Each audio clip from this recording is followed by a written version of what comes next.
I remember the first night I walked alone into the mountain clearing, the way the fog curled around the tree trunks like a living thing. Every step on the damp earth felt swallowed by silence, and the moon, half hidden behind a drifting cloud, cast pale, trembling shadows across the moss. Somewhere far above, an owl's wing brushed the darkness, and I felt the air itself tighten around me, almost like it was listening. The wind whispered against the trees, but it wasn't quite wind. It was breath. A soft hum seemed to follow me, just beyond my hearing, vibrating through my chest. My flashlight flickered once, twice, then steadied, but the shadows didn't stay still.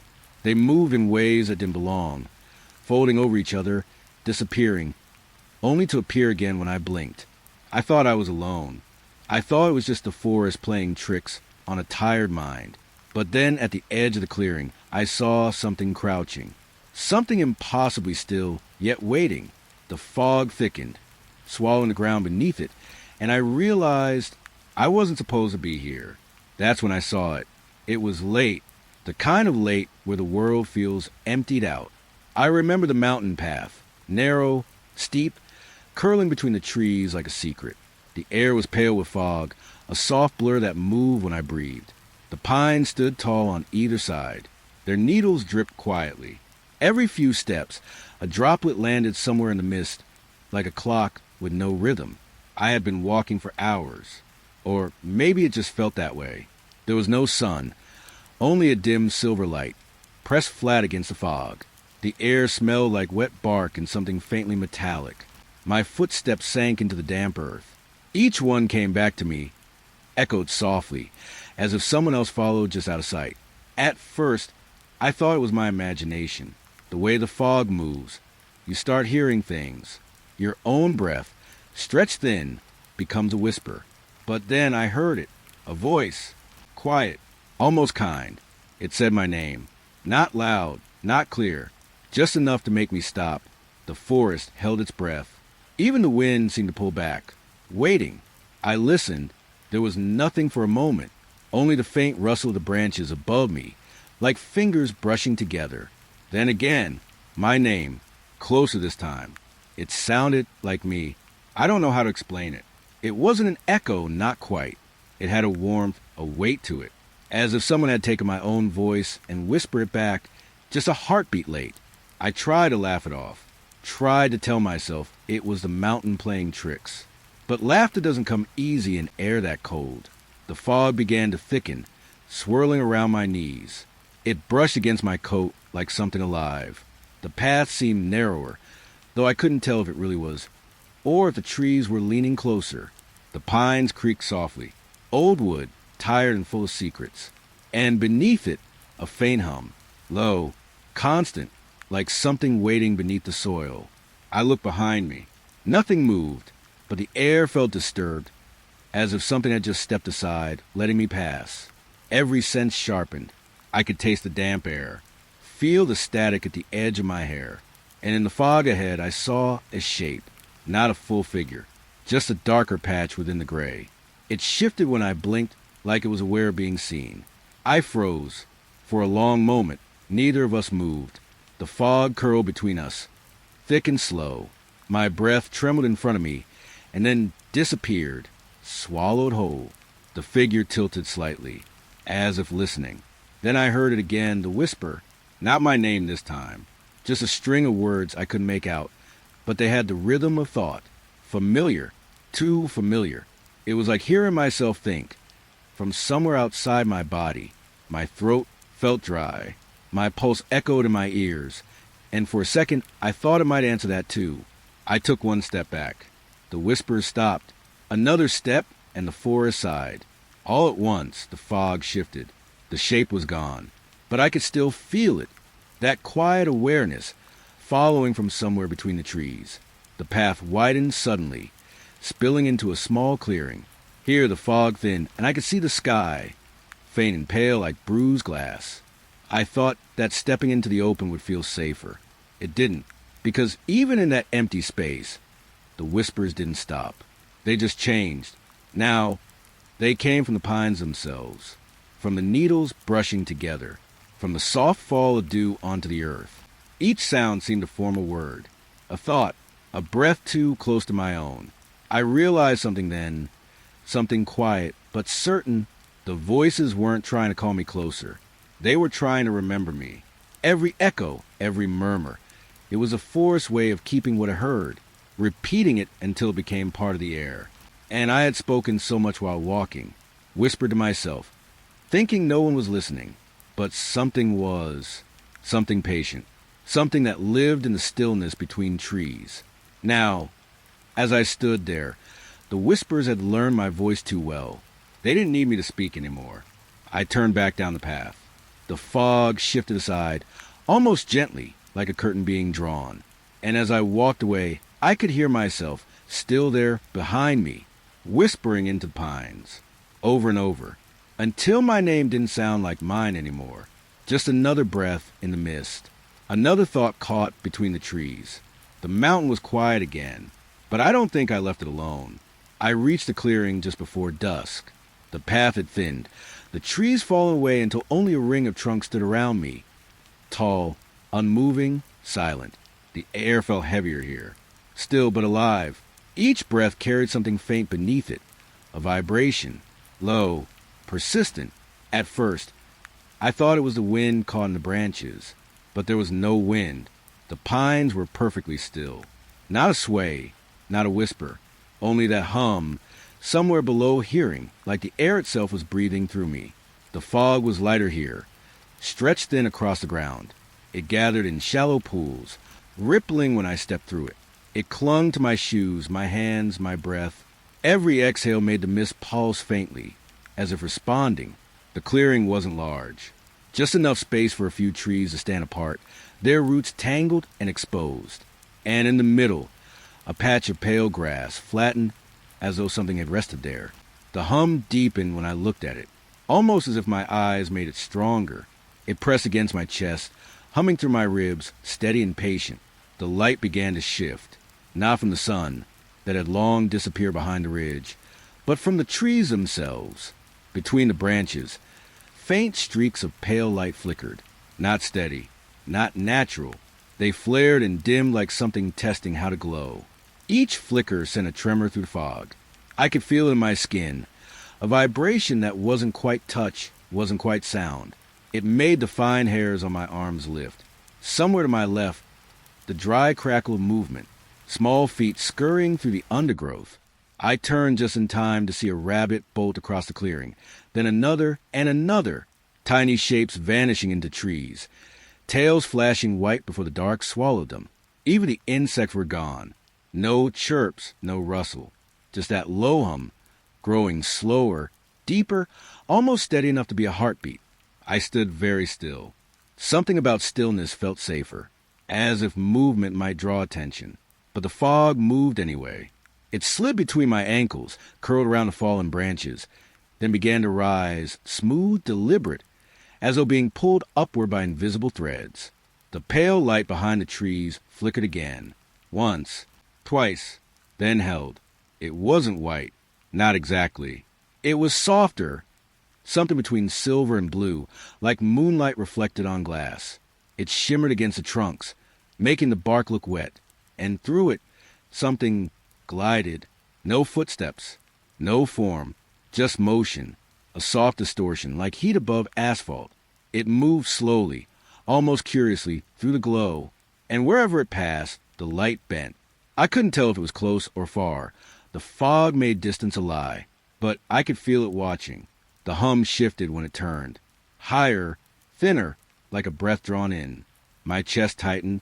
Every part of me wanted to run, but curiosity held me still.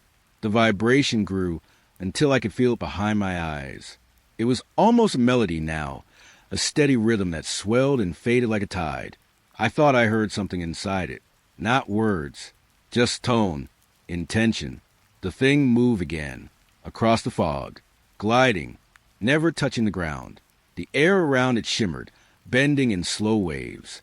As it neared the center of the clearing, the flattened grass began to lift, each blade trembling upright, like the earth itself was exhaling. I realized the hum wasn't just in the air. It came from the soil, from deep below. Something vast, alive, and aware. My heartbeat faltered, trying to match its rhythm. And for a moment, just one, I felt something push back, a pulse through the ground, a touch against the soles of my feet. Then stillness again. The figure paused. It turned toward me. Or maybe it had been facing me all along. A flicker of light rippled across the clearing, and the fog pulled tight, as if bracing for something unseen. I waited. Nothing moved.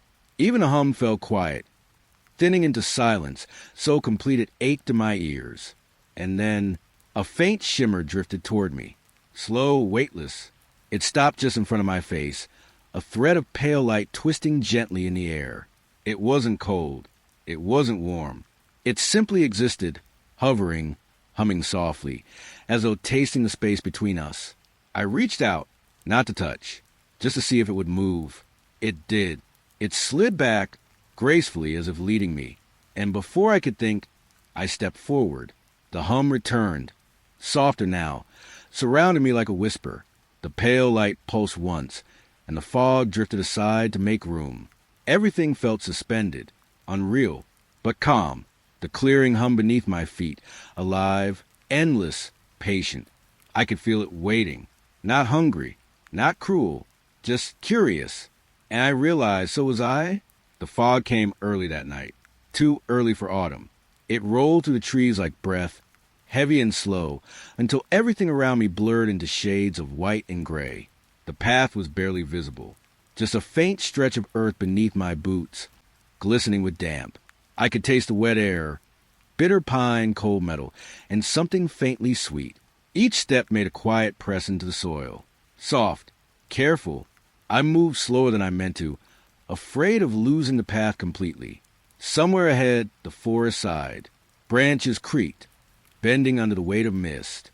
I tried not to look too long between them. The fog made it easy to see shapes that weren't there. For a while, it was only me, my breath, my steps, the faint rhythm of fabric brushing against itself. Then, somewhere behind me, another step. It was faint, barely there. A soft press of weight, perfectly timed with mine. I stopped. Silence. The fog waited, heavy and close. I told myself it was echo, that strange way sound bounces when the air is thick. So I walked again. One step, another, and behind me, faint but clear, footsteps, matching. I felt my pulse lift, tried to listen without turning, without breaking the rhythm.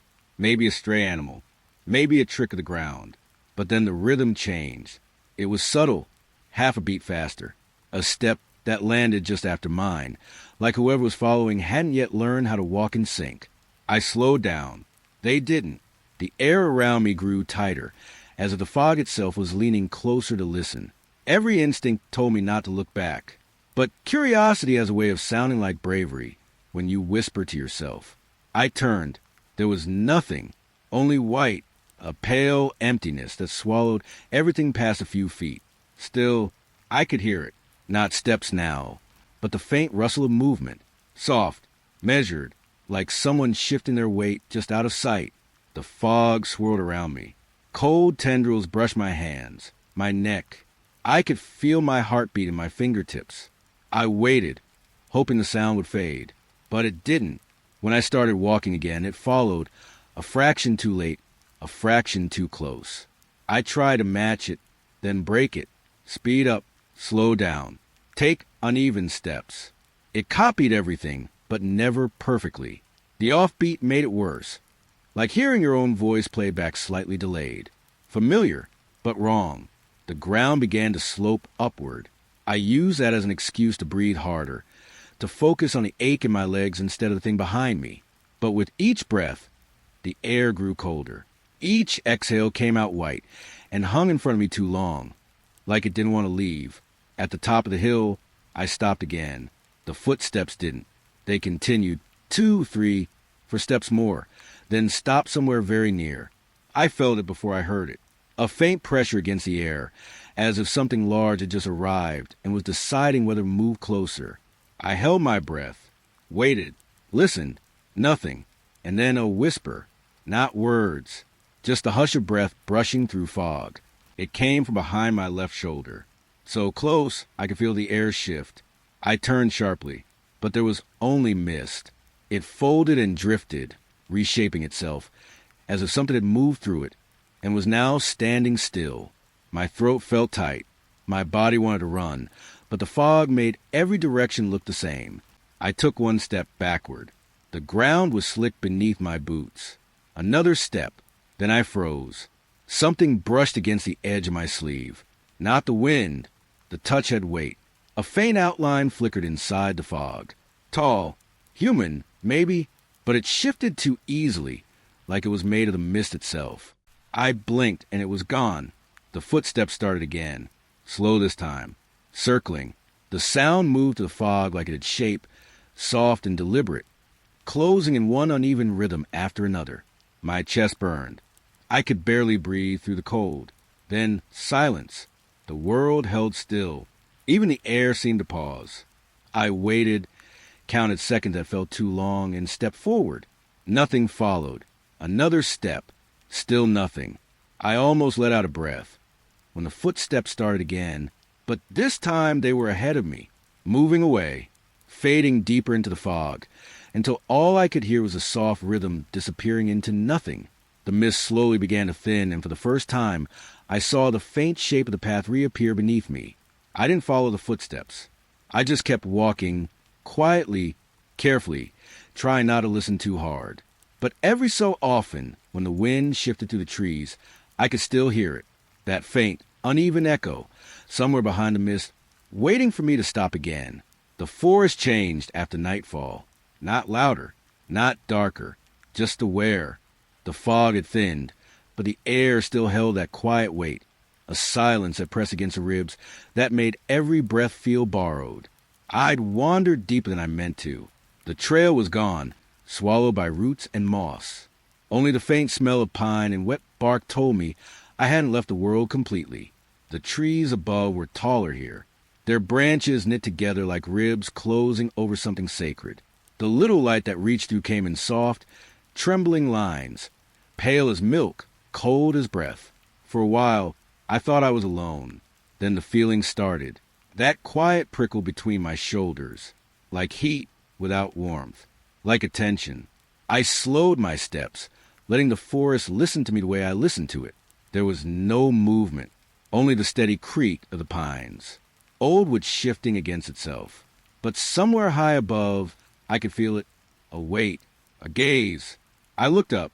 The canopy swayed gently. Branches crossed and uncrossed, their shadows slicing through the mist. And between them, for the briefest moment, something pale. 2 points. Small, reflective, gone when I blinked. I stayed still, staring into the spaces between the branches. My eyes watered from trying not to move. The night air burned cold against my face. Then the trees creaked again, a slow, deliberate shift, like something heavy had moved across them. I tried to tell myself it was an owl, or maybe the wind changing direction. But there was no wind. The fog hung perfectly still, like a held breath. I stepped backward. The leaves beneath me whispered, brittle and soft. And above me, another flash. Pale eyes, higher this time, watching. I blinked again, harder. They vanished. But when I looked away, I could feel them return. Each step I took, the branches followed, not with sight but with sound. The creak was subtle, stretching from tree to tree, like a slow conversation carried through the wood. I caught fragments of movement in my periphery, shapes that weren't shapes, too still to be birds, too wide to be faces. Every time I lifted my eyes, nothing, but every time I looked down, the air above me shifted, like something climbing higher, staying just beyond where I could see. The forest smelled different now, damp, earth mixed with sap, and something faintly metallic, like old rain on rust. I reached a clearing barely wide enough to stand in. The trees circled tight around it, their tops lost in darkness. It felt safer to stop, though I couldn't explain why. The quiet here was heavier. Even my heartbeat sounded wrong, too loud, too sudden. Then came the creak again, slow, steady, from above. I tilted my head back, and this time I didn't blink. Dozens of eyes stared down at me. Not bright, not glowing, just faint points of reflected light, like moonlight caught in still water. They shifted not together, but in small, uncertain motions. Curious, patient, branches shuddered as something moved between them. The sound rolled through the canopy, a soft wooden murmur, almost like speech, if speech had never been meant for humans. I couldn't breathe. The eyes flickered once, then all at once, gone. The trees groaned. Leaves fell slow and silent, settling at my feet like ash. I wanted to run, but the air felt thick, like moving through water. The next creak came from closer, lower, nearer to the ground. I turned toward the noise, and for a heartbeat, I saw it. Something pale hanging from a branch just a few feet away. It wasn't a face. It wasn't anything I could name, but it had eyes, dozens of them, shifting beneath translucent skin, watching from every angle. Then it pulled back, folding itself into the dark, leaving only the sway of the branch and the slow whisper of bark against bark. I stood there for a long time, until the fog crept back in, soft and forgiving, covering everything. The eyes didn't return, but I could feel them above me, following from the treetops, waiting for me to move again. I kept walking until the forest thinned, until I could see open sky through the gaps. Only then did I breathe fully. But even now, when the wind moves through pines at night, I still hear that creak, that low murmur of branches shifting, as though the trees remember me. And I try not to look up, because I know what's waiting there. Quiet, patient, still watching. The forest was quieter that night. Not empty, just hushed, like everything inside it was holding its breath. The fog had settled low again, clinging to the roots, curling around fallen branches and stones slick with dew. Each step I took left a soft print that filled back in, as if the ground didn't want to remember me. The air smelled faintly of ash, old smoke, long gone but still caught in the bark. Somewhere, a single drop of water fell from a leaf and vanished into moss. Then I saw it. Through the fog ahead, a faint, golden shimmer. It was too warm to be moonlight. Too steady to be fireflies, I walked closer, slowly, feeling the air shift with each step. In the center of the clearing, resting on a smooth, flat stone, was a lantern, old. Iron handle rusted thin, glass cloudy with age. No flame inside, but it glowed, soft like a breath held between hands. A warmth that pulsed faintly. Though nothing burned, I stopped a few feet away. The warmth reached me before the light did. It brushed against my skin, gentle at first, then deeper, as if it knew I was there. The clearing was utterly still. No crickets, no movement in the trees. Even the fog seemed to keep its distance. Staying at the edge of the light, I crouched slightly, watching the lantern from that strange half-distance where curiosity begins to feel like reverence. The glass wasn't clear anymore. It shifted inside, not from flame but from shadow. Thin streaks of darkness slid across the surface, curling and fading, like smoke moving backward. It looked wrong. Beautiful, but wrong. The warmth deepened. It felt alive. Not heat, not exactly, but a pulse, as if the light itself was breathing slowly. That I reached out, stopped halfway. The air between my fingers and the lantern hummed faintly, a low vibration that made my skin tingle. It reminded me of standing too close to the storm. Then the shadows inside the glass changed. They twisted, gathered, and for a heartbeat, I thought I saw movement. Something forming there, like a shape turning toward me. The warmth grew sharper, hotter, but I couldn't step back. It wasn't fear that held me. It was wonder that I leaned in, close enough that my breath touched the glass. And that's when I heard it, not a breath, not mine, slow, deliberate, coming from within the lantern. It exhaled softly against the glass, fogging for a moment, then clearing again. That I froze. The warmth flickered, then pulsed once, like a heart responding to its own echo. Inside, the shadows began to move faster. They curled around each other, weaving and pulling apart, a rhythm too precise to be random. The breath came again, and this time I thought I heard it draw mine in, as if inhaling the space between us. I stepped back. The warmth retreated instantly, leaving the air cold and thin. But I couldn't look away. The lantern's glow dimmed slightly, then brightened again. pulsing slow and even, like it was matching my heartbeat. The soft hum filled the clearing. Not from the lantern, from everywhere, from the ground beneath my feet, from the air itself. The trees around the clearing began to shimmer faintly, their trunks painted with the reflection of that impossible light. The fog rippled, and for a second, it felt like the whole forest was breathing in rhythm with the lantern.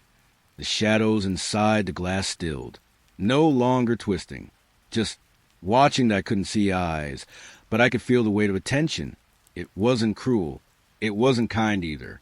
It just was not a presence too large to understand, contained inside something small enough to hold. The hum faded. The light softened. The warmth drew inward, folding back in the glass until it was just a faint glow again. Quiet, contained, waiting that I took one step closer, just to be sure it was still there. The air near it was still warm, but the breath was gone. The shadows lay still, sleeping maybe, or listening that I didn't touch it. I don't think I was supposed to. Instead, I stood there for a while, letting the warmth brush against my hands. It felt peaceful, like the forest itself had exhaled after holding something for too long. When I finally turned to leave, the fog closed behind me, soft and silent. But as I walked away, I could still feel that faint warmth on my skin, like something unseen had followed me, still breathing slow and steady in the quiet air. And I wondered, if I went back, would the lantern still be there? Or would I find only the stone, and the warmth still lingering, waiting for another breath to answer it? The air was thin that morning, cold but not sharp, just empty, like the mountains were holding their breath, and I had wandered too far into the pause between exhalations. The path was narrow, slick with wet leaves that hadn't yet frozen. Pine needles pressed soft beneath my boots, their scent dry and bitter in the quiet air. I followed the stream. It had always been loud here, a restless voice running through the valley. But today it was silent, not quiet, silent, the kind that presses against your eardrums until you start to imagine sounds inside your head. When I reached the bank, I saw the water wasn't moving at first. I thought it had frozen overnight, but the surface wasn't white or opaque. It was clear, too clear, a still sheet that caught the light, but beneath it, the ripples still existed. Frozen mid-dash motion that IT looked wrong, like a photograph pretending to be real. I crouched near the edge, breath fogging faintly in front of me. The air was cold enough to sting, yet when I touched the surface, it wasn't icy. IT didn't break, but it didn't feel solid either. IT was cool, slick, almost like glass that pulsed faintly against my fingers. The curve was still visible beneath, but it wasn't moving, just curved there, stuck in the act of flowing that I withdrew my hand, watching moisture form across my fingertips. It wasn't frost. It wasn't even water. It shimmered and vanished, leaving only coldness behind. Something in the stillness unnerved me. The forest was too quiet for morning. No birds, no insects, just a faint hum of my breath and the brittle creak of a branch far off behind me. I stood up, scanning the line of the stream as it disappeared into the trees. Every bend, every shadow, perfectly frozen, as though time had decided to skip this place. Then I saw it, ripples, tiny ones, forming near the far bank. But the surface didn't move. The ripples pressed outward, stretching toward the middle, like something beneath the stillness was trying to reach through it. The air grew colder. My breath came out heavier. The ripples expanded again, closer this time, pulling toward where I stood. IT wasn't wind. There was no wind. IT was intention. The faintest push from beneath, like unseen hands tracing along the underside of a frozen stream. I took a step back. The ground crunched faintly beneath my boots. That brittle sound seemed louder than it should have been, too loud in the silence. Then another crunch behind me. Slow, measured, not echoing that I froze. The sound came again, off to my right this time, on the slope above the stream. Crunch, pause. Crunch that I turned. No one there. Just the pale trunks of birch trees, their bark peeling like flaking skin. The noise came again, closer, then stopped. The forest didn't breathe. I looked back at the stream. The ripples had gathered in one place now, directly below where I'd been kneeling. And beneath the surface, I saw movement, not a reflection, not shadow. Something pale shifting just on a still layer, as if submerged hands were pressing upward, dragging through the unmoving current. The shape brushed the underside of the clear water, leaving faint trails that faded before I could follow them. The warmth drained from my body. My breath came faster.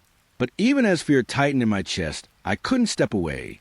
The water's surface shivered once, then stilled again, completely. Even the faint shimmer of light vanished. Just a perfect, flat mirror reflecting the gray sky. The footsteps started again, slow, deliberate, circling behind me that I could feel the vibration of them.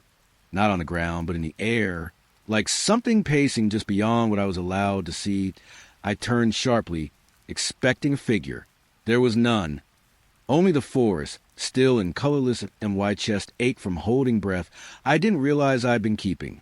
I exhaled and heard the crunch again, right where I'd been standing seconds before.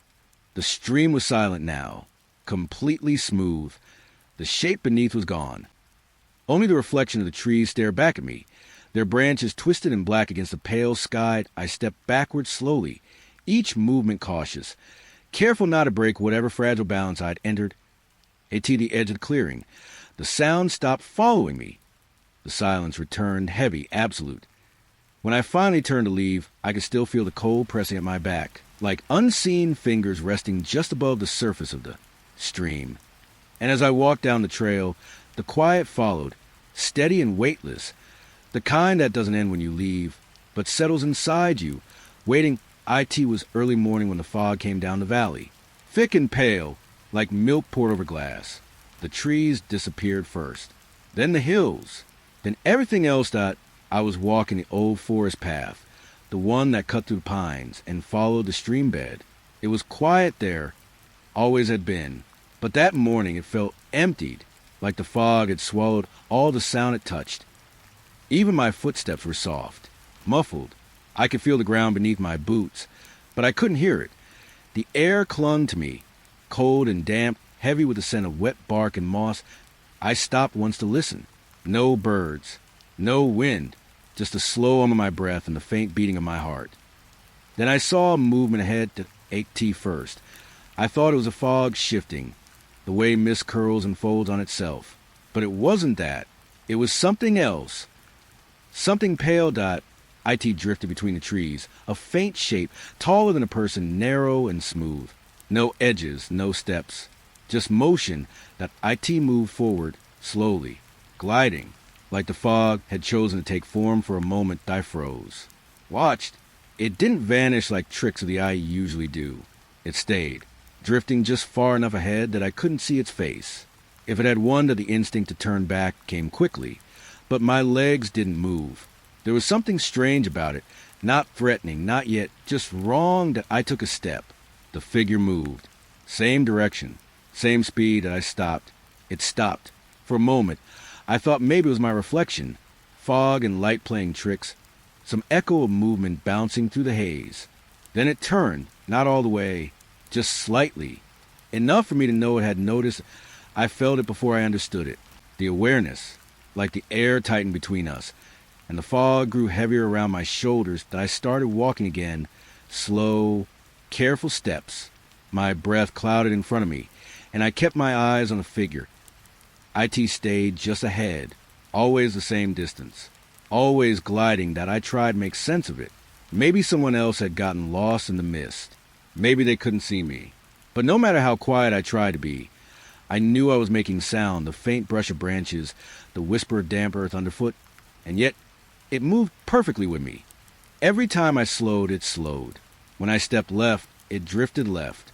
When I stopped, nothing, until I breathed. Then it twitched forward, almost like it had heard me exhale, and answered. The tremor went through me, not from cold, something deeper, something that told me I should not be here anymore. I turned, started walking faster. The path curved downhill, and I could barely see 10 feet ahead. Every tree looked the same, every shadow too thick to tell apart. The figure stayed, always in the fog, always a few steps beyond. When I quickened my pace, it glided faster. No footfalls, no sound, just that motion, smooth, effortless, as if the world bent slightly around. My breath came quicker. The fog moved with me now, dragging through the air in long strands. My heart pounded. Every instinct screamed to run, but I knew if I ran, it would toot out. I stopped again. The silence snapped shut around me. The figure didn't freeze this time. That IT kept moving. One slow, deliberate drift closer. The first real sound reached me then, a faint, wet rustle, like fabric sliding through water, and my throat tightened. The fog pulsed faintly with my heartbeat, and for a split second, I thought I saw a face inside it. Too pale, too smooth, eyes like hollow light that I stumbled back. The ground slipped beneath me. The trees blurred. When I looked up again, it was gone. The fog hung still, empty, but I could feel it near, just beyond the white wall that I backed away slowly. Every muscle coiled tight, every breath caught in my chest that I walked until the mist thinned, until the world began to take shape again, the outlines of trees, the dim glow of daylight through the branches. Only then did I realize the fog behind me moved, not like wind, not like weather. That IT rolled forward, following the curve of the path. And for one heartbeat, I saw it again, the same pale shape hovering in the distance, facing me, still, waiting till I turned and ran, not caring where the path led, not caring if I stumbled or fell. And even then, through the pounding in my ears, I could feel it. Each time my foot struck the ground, something in the fog mirrored it. Perfectly, not closer, not farther, just there, moving when I moved, breathing when I breathed, until the forest broke open to sunlight and the fog stayed behind like a door slowly closing that I didn't look back. But sometimes when the air grows heavy and the light turns gray, I still feel that rhythm beside me, that slow, impossible drift matching me step for step. Even when I stand perfectly still. IT was late afternoon when I reached the lower edge of the forest. The light was soft, golden, filtered through dust and needles. The air felt heavy. Still, I remember thinking how quiet it was. Too quiet for a forest, that large, and no chirping. No scurrying. Just that low, distant hum that feels like silence, pretending not to breathe. The path wound down through ferns and tangled roots. Every step brushed against damp leaves, and each touch left a trace of cool moisture on my skin. Then I heard it, a faint rustle. Far away, like dry leaves shifting without wind, that I stopped. Listened. The trees leaned closer when I went still, their branches catching faint light, their needles whispering above me. For a while, nothing moved. Then the rustle came again, softer, but closer.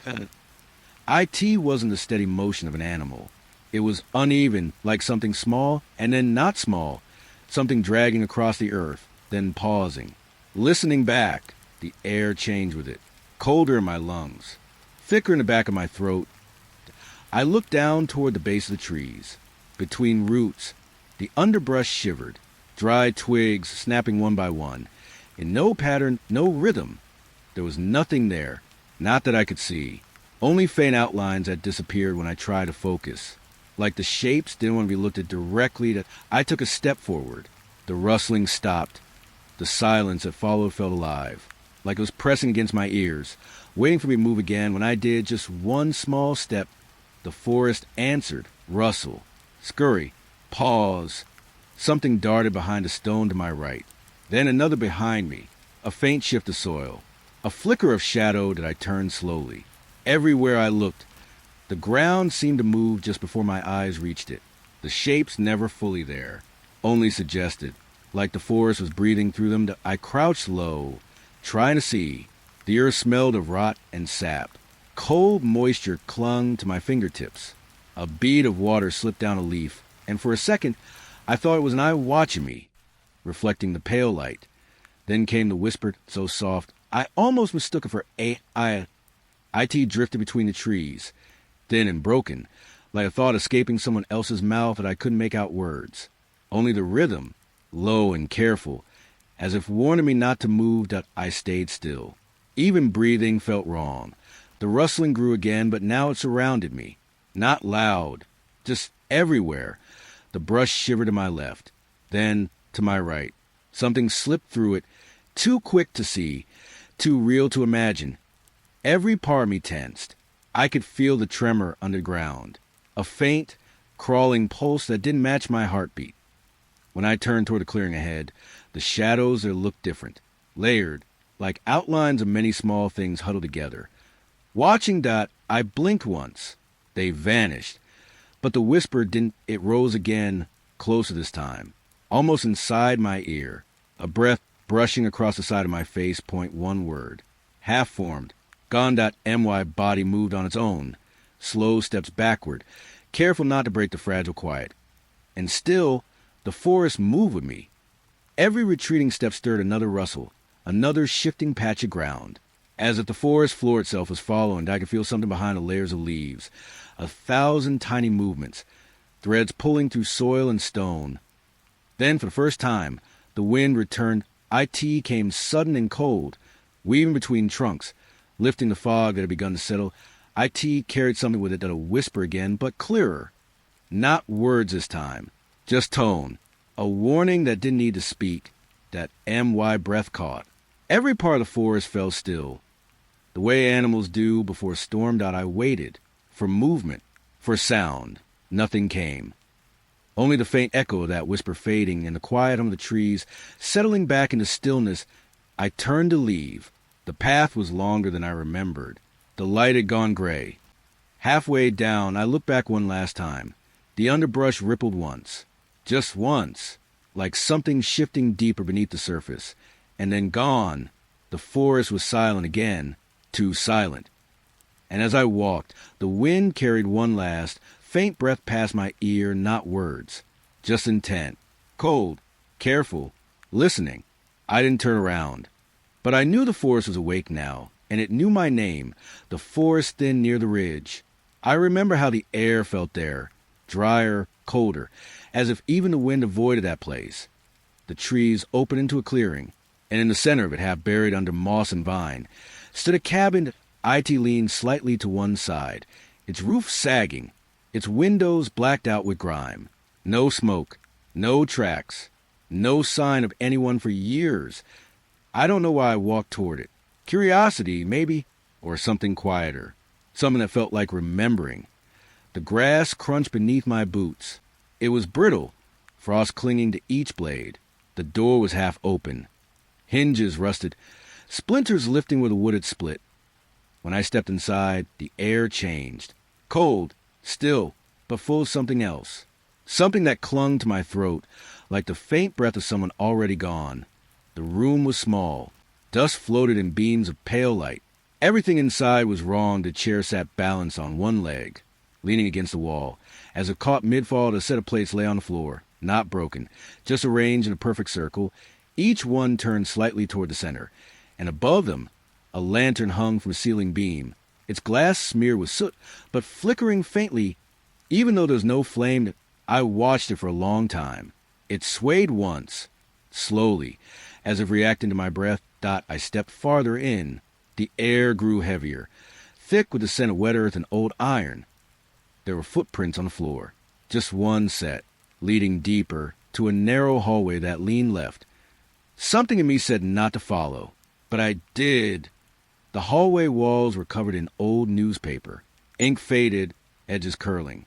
Words unreadable except for few. Found alone, never returned. I stopped halfway through. Behind me, a soft thump. I turned. The chair that had been balanced against the wall was upright now. Still, perfectly centered in the middle of the room. My chest tightened. The dust in the air seemed to pulse with my heartbeat. I took a step back toward the door. The light shifted. A shadow stretched across the floor, too long to be mine. It reached toward my feet, then faded as quickly as it had come. The lantern above the plate stopped flickering. Its glass turned dark.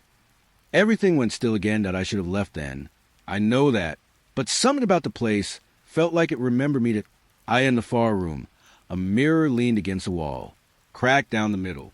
Its reflection was dull, fogged over, but enough to show the outline of the door behind me. I stared at it. The door was closed when I came in. It was open now, halfway, just enough to see the dark beyond. I turned around. Nothing moved, only that open doorway and the faint creak of the floor beneath my boots. The urge to call out rose in my throat, but my voice stayed trapped there. Somehow I knew. If I spoke, something would answer that I reached for the handle. Cold metal. Damp. It left a faint mark on my palm. Before I could pull it shut, a slow breath brushed against the back of my neck. Not wind. Not air moving through gaps. It was closer. Human. I froze. My own breath caught in my chest, and the silence that followed felt like it was listening. Then, from somewhere deep in the cabin, would creaked. A door. Opening. Very slowly. Each inch grown through the walls. The sound crawled down the hallway, low and patient. Until it reached me, I didn't turn. I couldn't. I stood there, watching my reflection in the broken mirror, watching the thin strip of darkness behind me widen. Something moved in that reflection, a shape that didn't match mine. It leaned slightly forward, as if curious. The air grew colder. The lantern flickered once more. And then, in the faint glass, I saw the chair again. IT wasn't upright anymore. It had fallen. On its side this time, closer to where I stood. The plates were gone that I blinked. When I looked again, everything was as it had been. Almost. Only the door was different. Now, it was fully open. The black beyond it looked too deep to belong to any room. Too dark to be emptied out of feeling settled low in my chest. Not fear. Something heavier. Regret. I knew I shouldn't have entered. The cabin didn't want company. It wanted memory. And I had given it one that I stepped back into the light. The door creaking softly behind me. And though the forest was still, I could feel it. That slow, careful shift of air as the cabin exhaled as if something inside had just turned away to wait for the next person who wouldn't listen. The ridge was quiet, the air thin and brittle, like the world had pressed itself into a single breath. The trees ended abruptly. Beneath me, the ground sloped sharply, and the horizon stretched pale and endless. Shadows pulled across the rocks, long and distorted, reaching toward me that I stepped forward slowly, feeling the loose stones shift beneath my boots. The wind was faint, just a sigh along the ridge, but it carried the scent of cold earth and something metallic, sharp and distant. At first, I thought it was the sun playing tricks. The shadows stretched and shrank with the angle of light, but then I noticed how they moved. Not quite right, not with the rhythm of their objects. They leaned closer, dark and heavy, reaching toward me in a way that made the hairs on my arms stand straight. I froze. Breath caught between ribs. The ridge seemed to fold inward, pressing around me like a hand. A flicker of movement caught my eye. Behind a boulder, just at the edge of the light, something crouched. Massive, impossible to measure. Its outline blurred against the stone and mist. That IT didn't rise. It didn't shift. Just waited, and I couldn't tell if it was watching me or simply existing there, anchored in shadow. The silence pressed in, physical, thick as wool. I could feel it coil around my chest, slow in my heartbeat, making the ridge itself seem unsteady beneath my feet. I want to call out, to break the quiet, but even my voice felt fragile, like it would snap against the air. The shadows shifted again, a slow, deliberate stretch, as if they had their own life. I could see the ground ripple under them, rocks and dirt bending slightly as though the ridge were breathing. I took a small step back. The stones underfoot clinked softly, and the faint vibration ran through my boots. Every instinct screamed to leave, but my body wouldn't obey fully. The crouched shape flickered once more, just a subtle shift, enough to remind me it wasn't a trick of light. That my skin prickled. The wind sighed again, and for a second, I could smell something wet, like iron from blood or rust from forgotten machine. The shadows stretched farther, and I realized they weren't anchored to the rocks or boulders. They reached beyond the ground, into the air itself, leaning, bending. Hungry for space I had no right to occupy, I crouched low, trying to make myself smaller, but the ridge refused it. The horizon shifted subtly. Lines that had been distant now pressed closer to me, sharp and unforgiving. The crouched figure didn't move again. I didn't need it to. Its presence was enough. A weight pressing on the ridge, and on me. The silence deepened. Even the wind had stopped. I could hear my own heartbeat, loud and ragged, and the faint scrape of loose stones rolling down the slope. Time fractured. Moments stretched like shadows themselves. And then the figure's flicker came once more. Closer, or maybe just brighter. Impossible to tell. The breath came in shallow gasps. I felt the ridge beneath me shift minutely, as if responding to the presence. The stones, the shadows, the air, all bending to something beyond understanding. I wanted to turn, to leave, to run back along the path, but the silence and weight held me in place. Finally, I stepped sideways, slowly, carefully, testing the ridge beneath my feet. The shadows recoiled slightly, not fleeing, just adjusting. The crouched shape remained, anchored, watching. I exhaled, a long, shivering breath, and began to move backward, stone by stone, away from the ridge, away from the impossible length of shadows. Even as I descended, I could feel it, the figure, the weight, the stretch of darkness that lingered long after I left its edge, and in that quiet, I knew the ridge had claimed something for me, something small but permanent of fear that followed, soft and patient, like a shadow at the edge of memory. Even now, when the light is low and the wind carries the faint scent of cold stone, I can feel it there, waiting, crouched, silent. The morning was gray, soft light filtering through low clouds. The valley was empty, except for the mist that it hugged the trees and the stones, curling between roots and underbrush, cold and damp, sliding along my arms and legs, leaving a chill that settled deep in my bones that I noticed at first with my feet. Soft footsteps behind me, matching mine, not exactly, slightly delayed, slightly off rhythm, as if the fog had studied the way I walked, that I stopped. The mist paused too. I lifted my hand.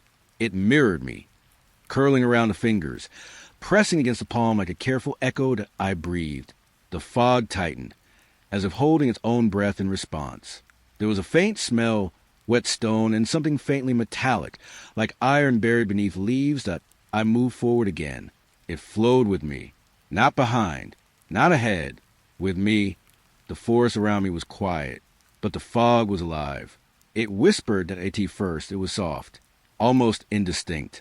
Fragments of words I thought I had imagined. Here, stay, don't go. The phrases were familiar. Voices I had heard long ago, memories pressed into the folds of the mist. They came and went. Like water washing over stones, I turned slowly. Nothing was there, just a pale gray air shifting gently, twisting like smoke in a motionless room. The path curved. The fog followed every twist, curling and pulling around me. It mimicked my gestures, my hands brushing the branches, my feet stepping over roots. Every time I paused, it paused. Every time I breathed, it tightened around my shoulders that I tried to call out, but my voice was caught in the wet air. It became muffled, distant, returned to me as faint echoes of my own words. The forest seemed to retreat. The stones glistened with moisture, and the needles of the pines were slick against my fingertips. The fog pressed closer, folding over the earth, blurring everything familiar that I saw shapes within it. Familiar trees distorted, rocks that seemed to shift just slightly when I looked away. Even the ground beneath me felt softer, like the earth itself had lost certainty.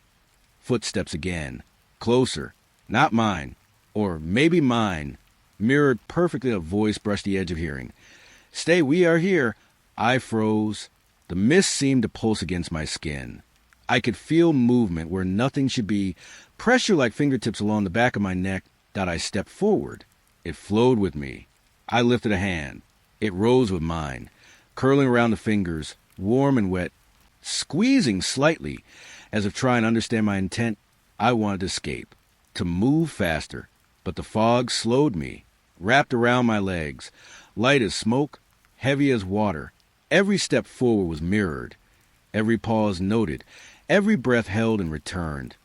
The whispers grew clearer, voices I knew, not names, just tone, familiar rhythms, warnings, questions, half-formed memories, all blending together, pushing and pulling in the still air. That I stopped completely, held my breath. The mist gathered around me like a thick veil, curving against my shoulders, pressing close. It hummed with quiet motion, soft and intentional. And then I realized it wasn't just following, it was watching, learning, waiting. That I lifted my eyes to the gray sky. No sun, no clear light, only pale, endless fog stretching into the distance, alive with faint echoes of me. I turned. The path behind me had disappeared. The forest looked foreign. The air smelled damp and iron-rich, and the mist seemed heavier now, curving to touch my ears, my throat, mimicking every movement that I whispered to myself. The sound returned, twisted, faintly altered, as if the fog had learned to speak. Step by step, I walked forward. The fog moved with me, always with me. And I knew, even as I kept going, it would remember everything I did, every breath, every gesture. The mist that listens never forgets. The forest thinned at its edge. Branches arched overhead. Pale light filtering through needles and moss. The air was still, dense with the scent of damp earth and rotting leaves. I noticed the soil first. Dark, uneven, soft in a way that seemed deliberate, freshly turned. No stones or roots had shifted. Only the ground itself felt disturbed to grave. No marker, no cross, no sign. Just a patch of earth that didn't belong. It hummed quietly under the soles of my boots, a subtle vibration that pressed against my chest that I stepped closer. The metallic tang of the air became stronger, like iron dissolved in fog. It clung to my tongue, leaving the taste of rust and something older, deeper. The clearing was quiet, but the stillness wasn't comforting. It felt aware, patient, waiting. That I knelt, brushing the soil with fingertips.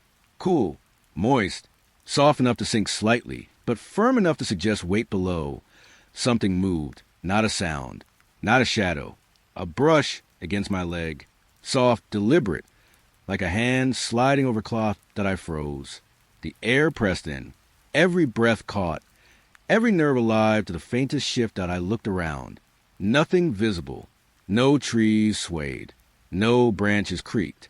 Just the soft pulse of the earth beneath my hands and the subtle brushing that followed each motion I made. The forest held its silence.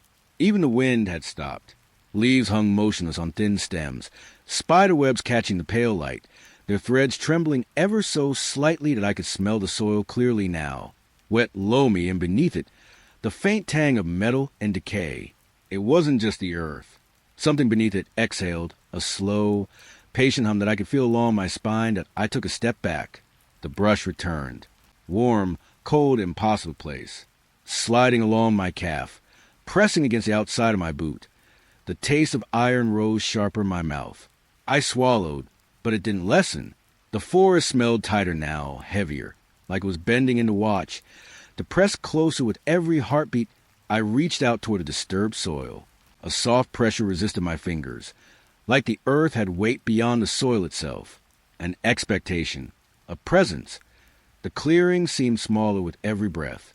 The shadows of surrounding trees stretched longer, leaning in, touching edges of the grave. I could hear it then. Not a voice. Not really. A subtle vibration, a whisper at the edge of hearing. A rhythm that matched my pulse. Something beneath the surface moved. Or maybe beside it. I couldn't tell. It followed every subtle motion I made, mirroring, waiting, patient. The brush came again, this time on my hand. I didn't pull away. I didn't want to. It lingered, soft, cold, and real that I pressed my palm to the soil. The ground seemed to shift under my touch. A hollow beneath, subtle and deep, as if the earth remembered its own weight. That I drew a slow breath. The metallic taste lingered, sharp as old steel. And in the quiet, I felt another breath. Not mine, near my ear. Warm, deliberate, patient. That I rose slowly. The clearing seemed unchanged, but every shadow, every blade of grass, every twisted root whispered movement. It followed me with subtle pressure, with brushes too soft to notice consciously. That a sound finally broke the silence. Not loud, not harsh. A single creak of earth shifting, or maybe a branch yielding under unseen weight. That I stepped backward. The brush traced my leg once more, then withdrew. The forest exhaled. The air relaxed slightly, but the metallic taste lingered. Like a warning I didn't understand, I looked down at the unmarked grave one last time. Dark soil, uneven, waiting. No sign of who or what it held. Only the certainty that it had noticed me, that I turned to leave. The forest around me seemed calm again, but I could feel it watching, patient, alive, a presence folded beneath the surface. Following, waiting, silent. Even now, I can feel it. The edge of my memory, the weight of soil and shadow, the brush against my leg, the taste of iron lingering long after I walked away. The grave remains, unmarked, unseen by most, but it waits, and it remembers. The forest was darker than usual. Fog clung to the ground, curling around roots and fallen branches. My torch sputtered, throwing pale light across wet stones. The smell of damp earth was strong, mixed with a faint scent of smoke from a torch. It made the air thick, heavy in my lungs. I noticed them first on a rock. A pair of pale reflections, unblinking, fixed-eyed. I blinked. They didn't that I stepped forward. More reflections appeared, in the bark of trees, on puddles of water, even along slick leaves. Always the same, eyes staring. I tried to focus on anything else. A fallen log, a moss-covered stone, but the eyes were everywhere. The torch flickered. Shadows jumped across the clearing, and every flicker revealed more. Eyes lining the edges of rocks, peering from cracks in bark, glimmering on the wet ground. They never blinked. They never looked away. I could feel them following with a patience that pressed against my chest. I moved slowly. The soil underfoot was wet, mud squelching softly with each step. Leaves brushed my calves, but the eyes never left. A branch snapped, somewhere behind me or beside me. I couldn't tell. The reflections flared, 100 tiny lights that glinted like ice that I froze. The torchlight danced across the eyes. They reflected every motion I made, even the smallest breath. Each flicker made them feel closer, like the forest itself was leaning in. I turned in a slow circle. The eyes followed, always mirroring me, never blinking, never breaking contact. The fog thickened. It curled around my ankles, tickling my skin, pressing against the back of my neck. The torchlight became unreliable, casting half-shadows that seemed to harbor more eyes. That I knelt by a puddle. The water rippled with my movements. And there, reflected perfectly on the surface, a pair of eyes, watching from below. I moved back. They moved with me, across rocks, across bark, across wet leaves. I could not escape them, but a sound, soft, careful, rustled from the underbrush. I didn't look, but I could feel it, the movement of something that understood me. The eyes multiplied. On every surface, in every glint of light, a silent, patient audience. The air smelled damp and earthy, with a faint tang of metal or something older, something buried under soil and roots. It was sharp in the throat, a taste that lingered long after swallowing. I tried to turn. Torch raised, but every step forward, every motion was mirrored. Even in the fog, I could see them stretching across the forest floor. Large, small, distant, close, all eyes, all staring. I whispered. Nothing. The forest answered only with reflection, eyes that shone brighter as I spoke, twisting the torchlight into tiny mirrors across every surface. That I stopped entirely, held my breath.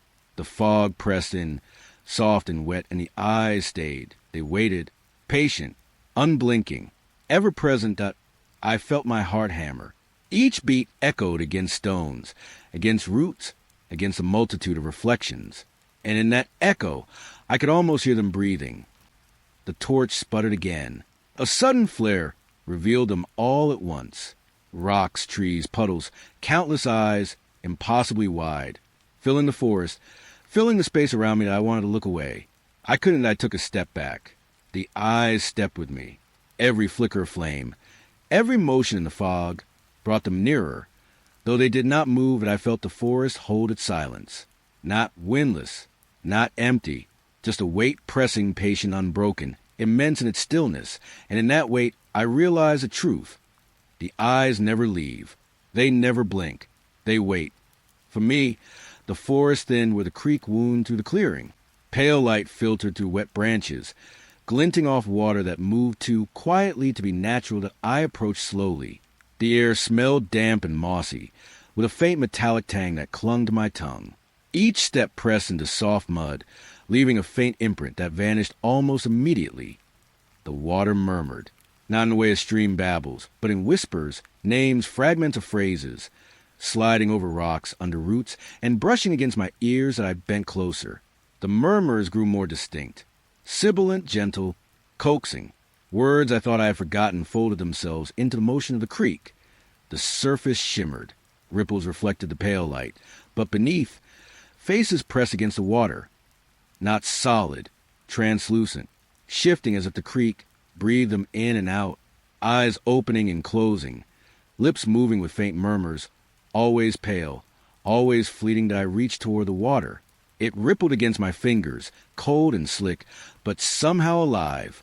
The faces bent toward me, their mouths forming syllables that dissolved before I could understand them fully. A breeze rustled the branches. Leaves brushed my cheek. The creek murmured louder, folding my name into the sound, blending with soft whispers I could not place that I stepped closer. The mud squelched beneath my boots, stones cold and slick beneath the water's edge. The faces became clearer, eyes glinting like liquid glass, always shifting, always retreating just as I tried to focus that I crouched. The creek seemed to bend toward me. It pressed against my palms with gentle insistence, warm and wet, like a hand that knew me. The whispers changed. Not just names, not just fragments. Questions, invitations, small sighs pressed against the ears of my mind. I could almost breathe them in. The pale light caught a ripple. A face lingered longer than the others, its eyes wide, curious, and for a moment it seemed to study me as carefully as I studied it that I froze.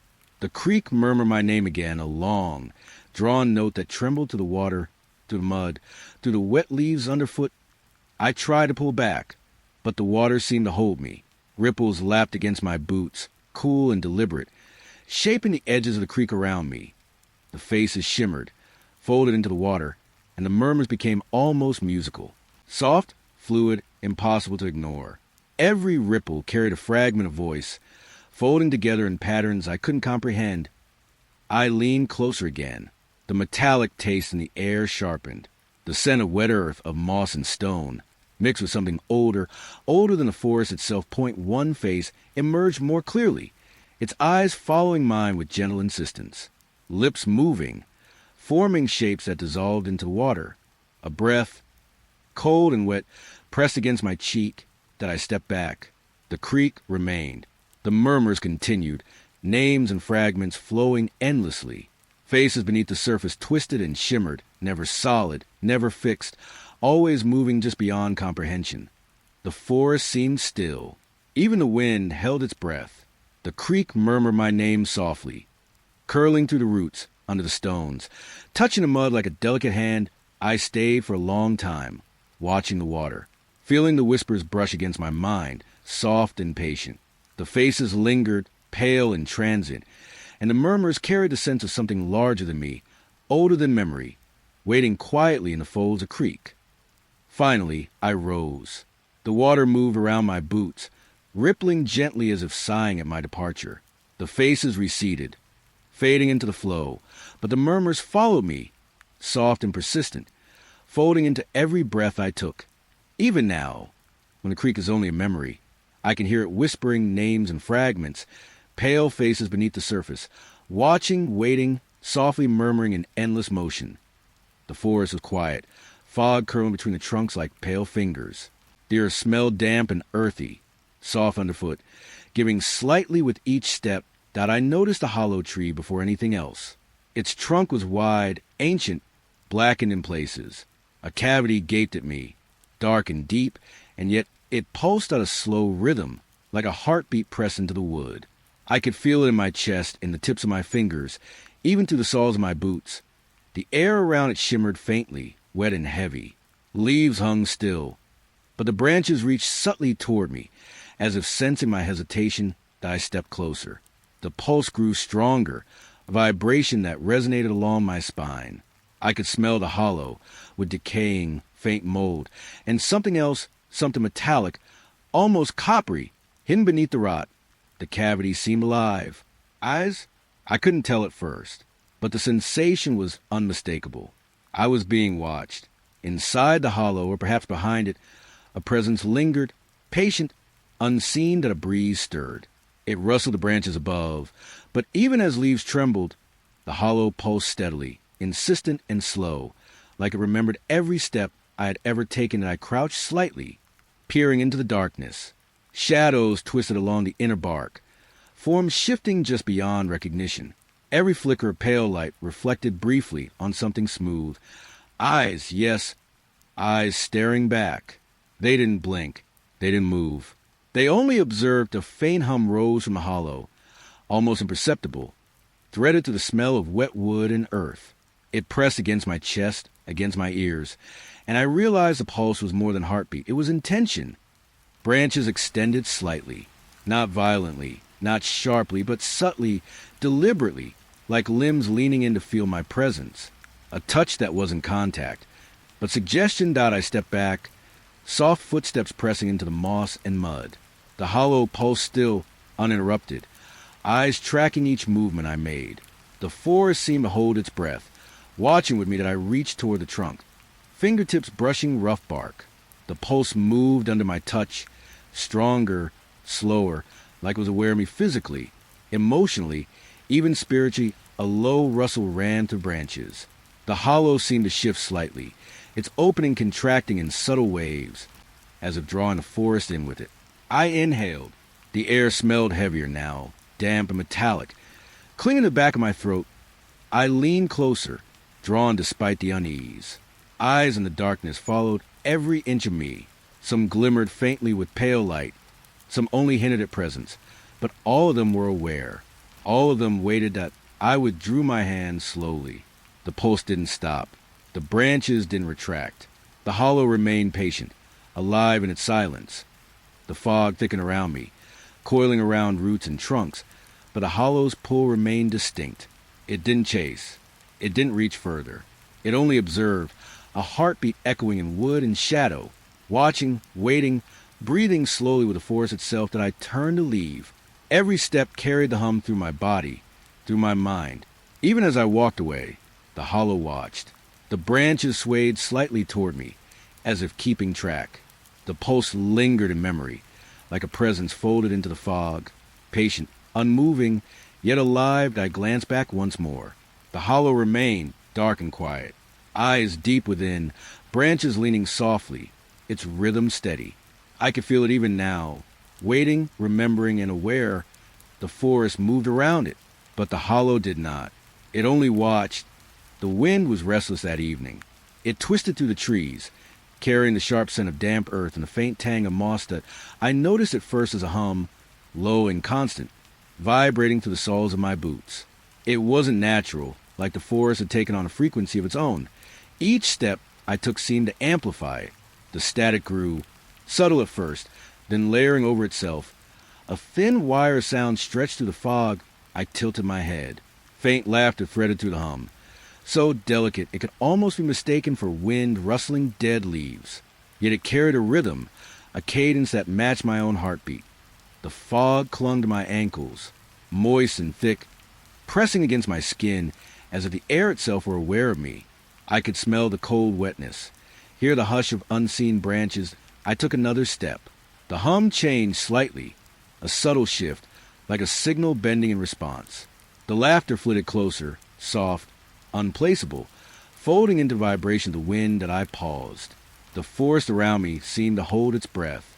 Every leaf, every twig was suspended in anticipation, and the hum persisted, curling to the fog, through roots, through the wet earth beneath me. That MY footsteps resumed. Static pressed against my ears, buzzing lightly in rhythm with the soft laughter. It was everywhere and nowhere at once, touching my skin, brushing against my hair, sliding across the moss underfoot that a pale light flickered between trees. Shadows jumped along the fog, dancing with the pulse of sound. It made the forest feel alive, attentive to every movement I made. I leaned closer to the sound, curious despite the unease. Each step forward stretched the signal further, threads of hum reaching into the mist, and the laughter followed, soft, echoing, a presence just beyond sight. The wind carried scents too, pine sap, wet stone, and a faint tang of metal, like electricity lingering in the air. It made the static sharper, more insistent. That I paused again, listening. The laughter faded with my hesitation, but the hum remained, pulsing gently, almost alive. It wrapped around the fog, tangled among the roots, coiling in the low branches. I could feel it vibrating through the soles of my boots, through my legs, pressing into my chest. Another step, and it shifted. A higher tone threaded the hum, like a signal splitting into multiple channels. The laughter flickered with it, soft and brief, then gone, Leaving only the hum and the fog, I followed it. The forest seemed to stretch with each movement, as if the wind itself were guiding me. Branches brushed my shoulders, leaves wet against my fingertips. The fog cooled against my skin, the static thickened. It was heavier now, laden with tension, like walking through invisible wires that vibrated with unseen energy. Each step sparked the hum to life, twisting the laughter into new forms, indistinct and fleeting that I stopped in a small clearing. The hum surrounded me completely, curling through the mist, pressing softly on my ears. The laughter teased the edges of hearing, delicate and impossible to locate. I crouched, listening closer.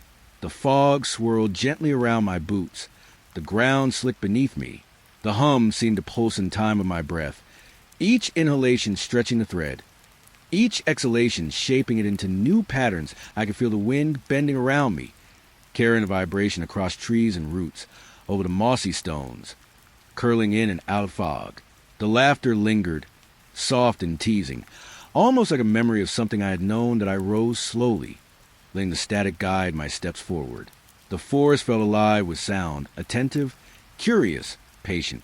Every movement through the mist reshaped the hum, woven into every shadow, every droplet clinging to the leaves. And as I moved, I realized the wind was not just wind. It was listening, it was watching, and it was calling, curious about me, about every step I took along the invisible threads of sound. The fog thickened around me, but the hum followed, soft, persistent, and the laughter flickered once more, a fleeting note in the endless signal. As I continued through the forest, walking to the wire of unseen voices. The path was familiar once, moss-covered, winding gently between the pines, soft underfoot, earthy and damp. Fog pressed against the trunks, thick and pale, curling around roots like fingers. The air smelled of wet bark and distant rain. I started along the trail, expecting the comfort of repetition, the ease of knowing where each step would fall. But the path shifted. One moment it was there, clear and soft. The next, a hollow swell of fog erased it completely. I paused, breath shallow, listening to the faint rustle of branches. The forest felt alive, attentive, watching that I tried to retrace my steps. A familiar stone, a crooked branch, but each time I turned, the trail stretched differently, folding in ways that made no sense. Leaves crunched softly underfoot, wet and brittle, yet the sounds echoed differently, as if the ground itself was listening, shaping the echo to confuse me. I walked slower. The fog thickened, curling at my ankles, coiling into the hollows of the roots, pressing the forest close against my skin. I thought I saw the trail ahead, faint impressions in the moss. But when I stepped forward, the marks faded beneath my feet, vanishing into the mist as if they had never existed. The forest rearranged itself subtly. Trees seemed closer, boughs leaning toward me with quiet patience. Roots shifted where I hadn't noticed before, the angles of trunks twisting slightly. When I looked away, that a chill brushed my neck, not from fog, but from awareness. I was being observed by something that could alter the forest itself. That I tried to mark my steps, pressing a stick into mud, a scratch into the bark of a tree. When I turned back, the marks had softened, smudged into the earth, as if swallowed by the fog itself. Soft footsteps echoed behind me, not mine. They did not match my rhythm. They stopped when I stopped, but always seemed closer than they should be. I moved faster. Branches scraped against my shoulders, leaves wet and clinging. The fog twisted in my peripheral vision, shifting patterns like fleeting shapes, a forest folding on itself, erasing and recreating. Every attempt to leave brought me deeper. I thought I recognized the path, a familiar curve, a clearing, a pale shaft of light. But when I stepped toward it, the trees bent subtly, the fog thickened, and the path disappeared again. Silence pressed in. It was not peaceful, but thick, almost physical, hugging my ears, filling my chest. The forest had a pulse, a slow, deliberate rhythm that matched my own fear. I stopped. The fog moved around me, slithering in thin tendrils across the underbrush.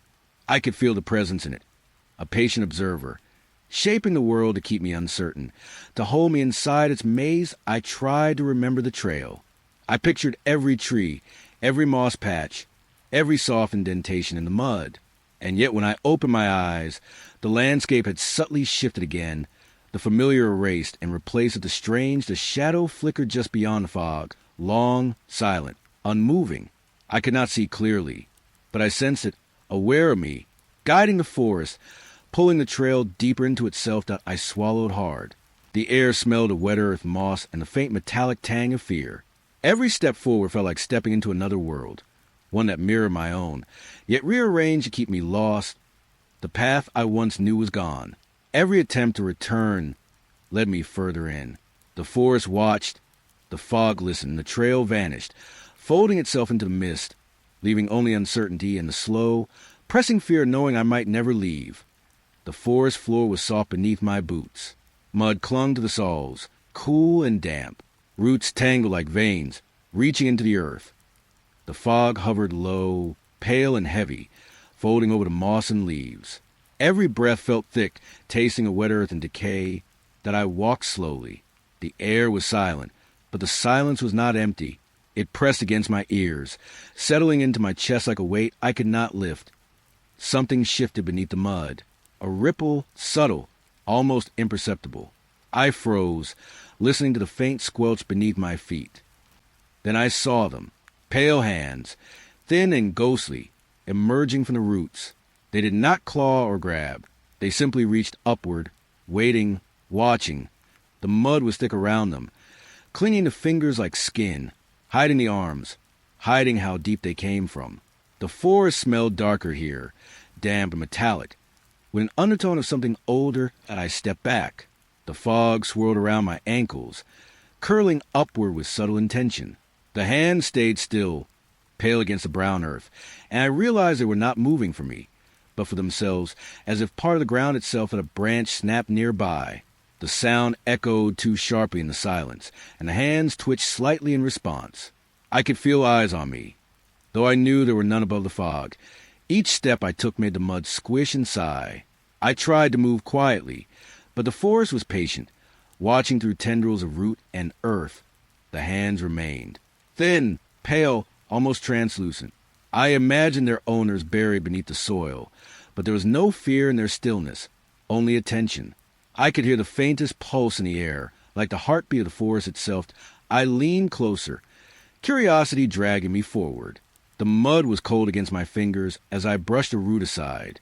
The hands did not flinch. They did not blink. They just waited, rising from the earth with quiet patience. The fog thickened, rising to my knees, pressing the silence heavier around me. Each inhale tasted of wet leaves. Each exhale stirred the roots beneath the mud. I could feel something just beyond perception. The forest was not empty. It was aware, and the hands were the first glimpse, the tip of a presence embedded in the soil. I stepped back again. My boots sank slightly into the mud. A faint vibration moved through the ground, soft, rhythmic, like a muted hum. The hands responded to it, lifting just enough to show their nails, white against the dark soil. The fog swirled faster. I could hear rustling beneath the roots. Tiny shifts, small movements that were not leaves. The air smelled of iron and decay, and the silence pressed harder, wrapping the forest in a tangible weight. I could not look away. Each hand was detailed, the knuckles pale, the veins faintly visible. They rested in the mud like statues of someone who had been waiting centuries, alive only to observe. The soft breeze stirred the fog, and the hands twitched again. Not toward me, not in anger, not an invitation. Simply acknowledgement. The forest exhaled. The mud beneath me shifted slightly, and I felt the presence of all the hands hidden beneath the surface. It was patient, calm, and it carried a quiet warning that this place was not for wandering. I took another step. The mud clung, pulling at my boots, and I could hear the faintest sound of movement beneath the soil. Pale hands pressed upward silently, watching, waiting. That I moved slowly back toward the faint path I had come from. The fog swirled around me, the silence heavy and pressing, the forest holding its breath. Every glance over my shoulder revealed the hands, fingers thin, pale, unmoving, rooted in earth and observation, and I realized that the forest itself was patient. It did not rush. It did not strike. It simply watched through mud, through roots, through the pale hands that reached up from below, and through the silence that followed me as I walked away. The fog lay thick across the hollow, curling around the tree trunks. Licking the damp moss that covered the ground, IT was late, though the pale light made time feel suspended. Cold air brushed my cheeks, carrying a faint scent of wet leaves and something metallic. That I stepped forward, the soft thud of my boots absorbed by the mist. Then I saw them, tiny lanterns, hovering just above the undergrowth, their glow soft and trembling. That I paused. The light seemed alive, quivering like candle flames caught in windless air. Shadows stretched and melted across the fog, casting the hollow into shifting patterns of pale illumination that I reached out. One floated closer, curious, but as my fingers drew near it receded, pulling itself away as if afraid to be touched. There were more, dozens of them, flickering and moving in slow spirals. Some rose above the roots, others hovered low, skimming the surface of a shallow stream. Each lantern whispered light into the mist, and every time I tried to touch them, they wavered, dissolving into shapes I could not hold, and I moved slowly, careful not to startle them. The lanterns shifted with me, forming vague silhouettes that suggested something delicate and alive. A flicker here, a glimmer there. Faces? Hands? Birds suspended mid-flight? But whenever I reached, they melted into nothingness, leaving only the echo of warmth in the cool night air. The fog wrapped tighter around my ankles, suffused with soft, electric hum I could almost hear in my chest. The air smelled faintly of rain and moss, and my breath came out in thin, visible wisps, dancing among the floating lights. I noticed one hovering above a hollowed stump. Its glow pulsed gently, and as I stepped closer, it split into 3, then 6, then a dozen tiny lanterns spiraling upward, forming shapes that hovered like delicate dancers suspended in the mist that I held my hand still. The shapes moved fluidly, stretching thin and condensing, always retreating from contact. Always just beyond reach that a soft rustle came from the roots nearby. I turned, expecting a small animal, but the lanterns shifted instead, flowing like liquid light across the hollow, forming arcs and whirls that vanished the moment I blinked. I felt the warmth of the nearest lantern brush against my fingers, though I had not touched it. It left a faint glow lingering on my skin, a delicate hum vibrating softly in the air around me. The forest held its breath, watching the dance of light and fog, patient and quiet. I moved again, careful not to disturb the fragile choreography. The lanterns rose higher, circling tree branches and fallen logs. Each flicker suggested life. Yet I knew it was not human, not solid, not graspable. I leaned closer to one hovering just above a puddle. The water reflected the glow, and I saw fleeting shapes beneath the surface, stretching and bending as if the lanterns were spilling themselves into the hollow's reflection. The breeze carried a scent of wet earth and faint smoke. The lanterns shifted with it, spiraling together into forms that hinted at wings, at faces, then scattered again. Retreating from my curiosity, that I stopped, letting the fog curl around me. The lanterns hovered, suspended, each pulse of light soft as a heartbeat, each flicker a silent invitation I could not grasp. For a long moment, I simply watched. The mist, the lanterns, the hollow, everything seemed to breathe in slow, gentle rhythm. The shapes came and went, dancing in the fog, retreating whenever I reached, and lingering just enough to be remembered. And then I stepped back, letting the hollow keep its secrets. The lanterns remained, drifting, twisting, always just beyond reach. Shapes in the mist, alive in the quiet glow of the hollow. I walked away slowly, listening to the faint hum of light, the soft brushing of fog, the whispered rhythm of a forest that had something to show, but only if you watched without touching. The hollow kept its lanterns. I kept my wonder. The fog pressed against the pines like damp cloth. It smelled of wet earth, of moss, and the faint metallic tang of something buried. My boots sank softly into the soaked undergrowth, muffled by the thickening mist. That I walked slowly. Each step came with a whisper of leaves and twigs, and the hush of the hollow seemed almost alive. Then I noticed it, a soft breath, not my own, close, brushing my neck, warm and wet against the chill. That I stopped, turned. The fog rippled, but no one was there. Only the trees, bending slightly under the weight of mist, and the faint hum of the air itself. I swallowed. The breath came again. Behind me, near, yet nowhere I could see. That I moved forward, cautious. Every step echoed, but beneath the rhythm of my boots, I felt a pulse, a quiet mirroring, like another presence walking just beyond perception. The fog thickened. It wrapped around my arms and legs, saturated my clothes with damp, cold touch. The forest was silent, except for that quiet, almost hesitant breath, following me, never approaching, never retreating till I glanced back again. Nothing, only fog, pale and rolling. The wind shifted, carrying a faint laugh, light, brittle, echoing across the hollow. I froze, my chest tightening. The laugh did not belong to me. It did not belong to the forest. Step by step, I moved, each footfall absorbed by the fog, each rustle of leaves magnified in the silence. And behind me, the breath lingered, pressing unseen, patient as shadow flickered across the corner of my vision. I turned sharply. Empty, only mist curling around a gnarled root, the faint shimmer of pale light bouncing from wet bark that I breathed slowly. The soft of my own lungs felt loud against the fog, but it was nothing compared to the sense of presence that pressed behind. I walked faster. The fog swallowed my path, folded over itself, as if guiding me deeper into a hollow I could not name. The wind carried the faint laugh again, higher in pitch, and the air seemed to taste of iron and damp. I stumbled over a root, and the breath drew closer, gentle, deliberate, as if brushing along the edges of my awareness. I spun. The fog parted, thin for a moment, and I could see only trees standing like silent sentinels, their branches motionless, their shadows stretching long and thin that I dared not move too quickly. The wind shifted, whispering through the leaves, carrying fragments of words I could almost recognize. My name? A question? A warning? The sound brushed my ears and vanished out. I paused in a small clearing. Fog coiled like smoke, curling around stones and roots. I felt it then, not just breath, but intention, a presence aware of my hesitation, watching me, measured in patience, unseen but undeniable. The faint laugh returned closer, lighter than air, and the shadows around me flickered as though the mist itself was alive. I dared a slow turn. Nothing, only the fog, dense and swirling, and the echo of my own uneven breath. Step by step, I moved, the unseen rhythm of another moving with me, mirroring, mocking, persistent. The fog thickened around my shoulders, shifting with me, wrapping the forest in quiet menace. I stopped, listening. A leaf fell near my feet.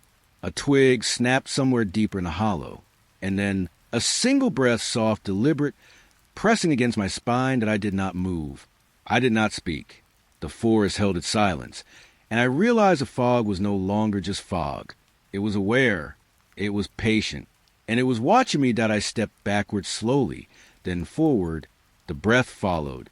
The faint laugh teased, and the fog closed around me, dense, unyielding, hiding the watcher that had always been there. I could feel it now, behind the fog, just beyond reach.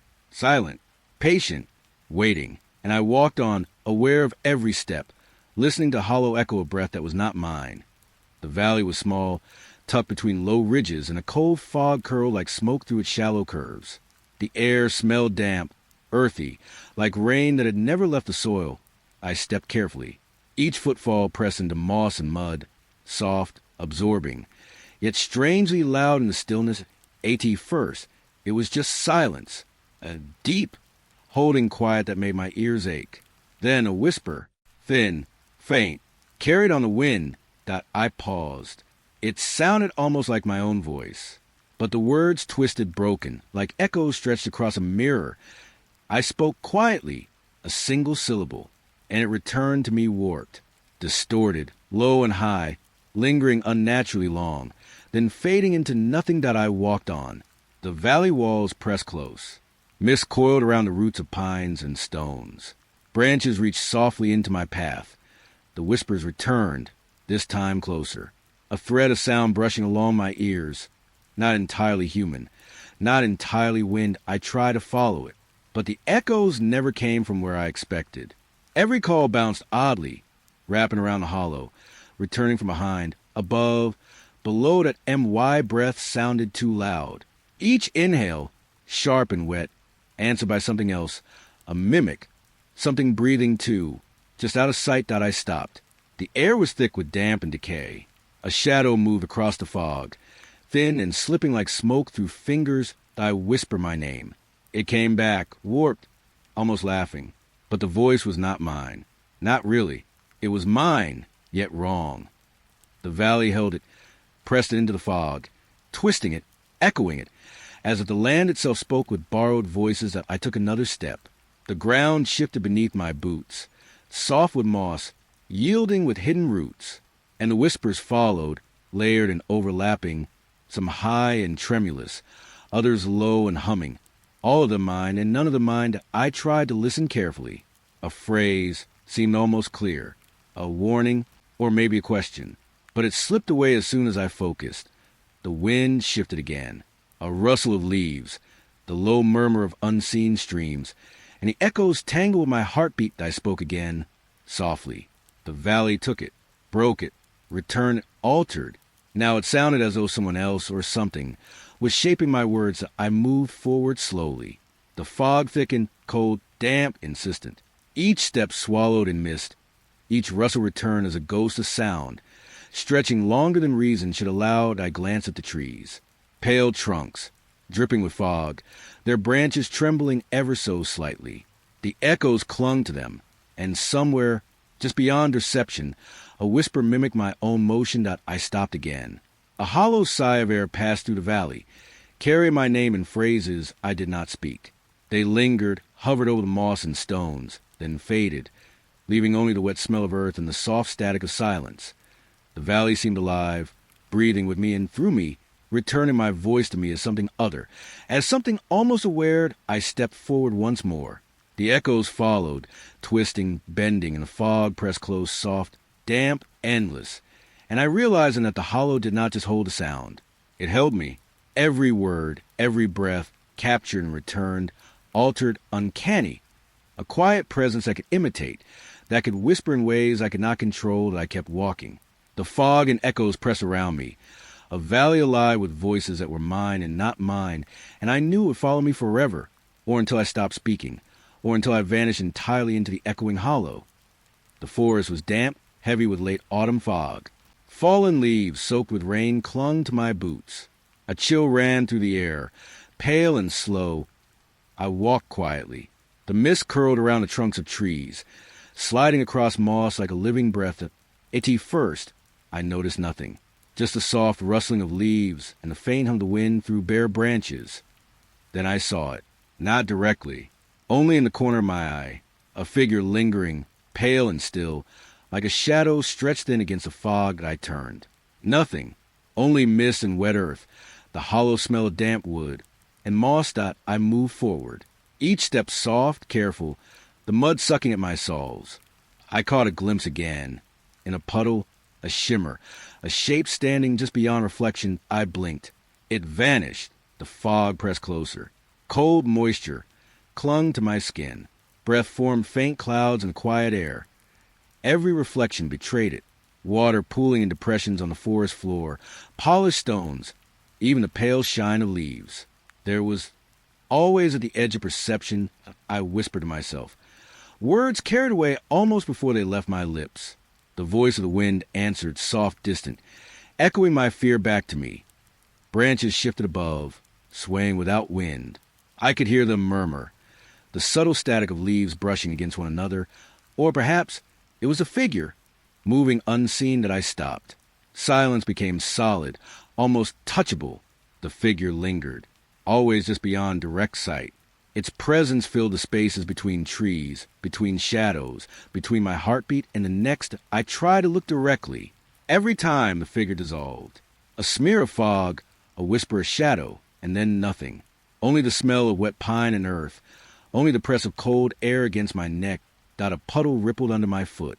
The reflection returned, and there it was again, tall, pale, watching from a place I could not enter. My chest tightened. Every sense sharpened. I could feel its gaze through the fog, like a weight pressing lightly on my shoulders. Even when the eyes themselves were absent. That I stepped carefully. The figure followed, though never in a direct line. A shift in shadow, a flicker in a pool, always there, always just at the edge. The air felt thicker with each step. Moisture dripped from branches, falling in rhythm with a soft pulse that seemed to come from nowhere. It was the fog itself, or perhaps the presence within it. I caught a reflection in a tree's wet bark. A pale form lingered there, head tilted slightly, still silent. I turned away. It vanished. The wind whispered through the canopy. Static. Faint murmurs. The soft hum of the forest breathing. I realized it wasn't just watching me. It was aware of my awareness, mimicking my motion, existing only when I tried to define it. I moved faster. Branches scratched at my jacket. The earth squelched beneath each step.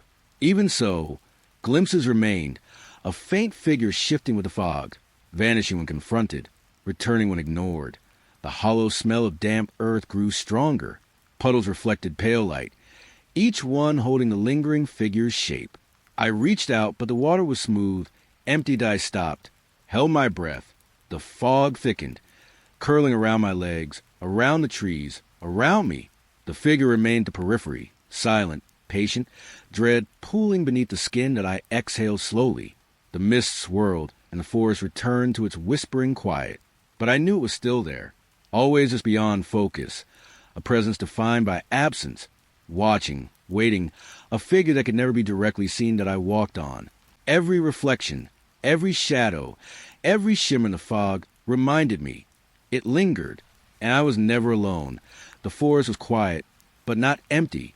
Fog hung low, curling around the trunks like pale fingers. Damp leaves clung to my boots, soft and cold. I moved slowly. Each step pressed into the wet earth.